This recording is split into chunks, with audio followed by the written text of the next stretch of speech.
Hi friends, இன்றைக்கி நாட்டுக்கோழி வறுவல் பண்ணுறதுக்கு மசாலா அரைச்சி நம்ம ஃப்ரை பண்ண போகிறோம். இது வந்து ஒரு ட்ரெடிஷ்னல் மெத்தடு, நல்லாயிருக்கும். 1/2 kg சிக்கன் எடுத்து நல்லா 2 தடவை வாஷ் பண்ணிவிட்டு அதை குக்கரில் போட்டுட்டு இஞ்சி பூண்டு பேஸ்ட்டு ஒரு 30 கிராம் எடுத்துக்கோங்க. மிளகாத்தூள் 1 ஸ்பூன், மஞ்சள் தூள் 1/2 ஸ்பூன், மல்லித்தூள் 2 ஸ்பூன், காஷ்மீரி மிளகாய்த்தூள் 1 ஸ்பூன். அது ஆப்ஷனல் தான், வேணுன்னா யூஸ் பண்ணிக்கலாம். நல்லெண்ணெய் தான் யூஸ் பண்ணணும், அப்படின்னா தான் இந்த ரெசிபி டேஸ்ட் நல்லாயிருக்கும். 2 ஸ்பூன் உப்பு ஆட் பண்ணியிருக்கேன். நல்லா கிளறிட்டு தண்ணி மட்டும் கொஞ்சம் அந்த கறிக்கு கீழே இருக்கிற மாதிரி வச்சு நம்ம வேக வைக்க போகிறோம். 5 விசில் வச்சு வேக வச்சு எடுத்துக்கலாம். ஏன்னா தண்ணி நிறைய ஆட் பண்ணியிருந்தோம்னா நம்மளுக்கு ரொம்ப தண்ணி நிறைய வேஸ்ட் ஆகிற மாதிரி இருக்கும். நம்ம நல்லா வற்ற வைக்க போகிறோம், ட்ரை பண்ண போகிறோம் போது அப்போ தண்ணி கம்மியாக வச்சு நம்ம வேக வச்சுக்கலாம்.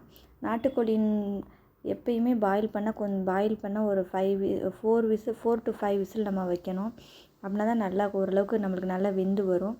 மசாலா வந்து அரைக்கிறதுக்கு சோம்பு 1 ஸ்பூனு, மிளகு 1 ஸ்பூனு, சீரகம் 1 ஸ்பூன் போட்டுட்டு ஏலக்காய், கிராம்பு, பட்டை, ஒரு கொத்து கருவேப்பிலை இதெல்லாம் போட்டு நல்லா பவுட்ரு மாதிரி அரைச்சி எடுத்துக்கோங்க.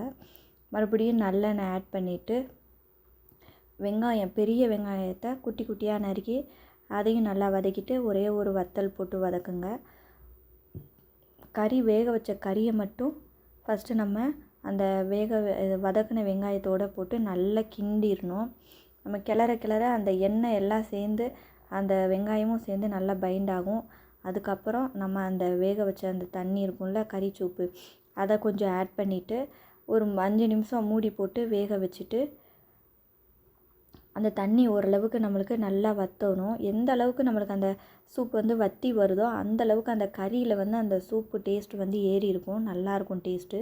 இப்போ நம்ம அரைச்சி வச்ச பொடியை வந்து அந்த கறியோட நல்லா கிளறிட்டு ஒரு 5 நிமிஷம் வேக வச்சிடணும். மூடி போட்டு வேக வைங்க, அப்படின்னா தான் நல்லா அது பைண்ட் ஆகி அந்த எண்ணெயெல்லாம் பிரிஞ்சு வரும், நல்லாயிருக்கும்.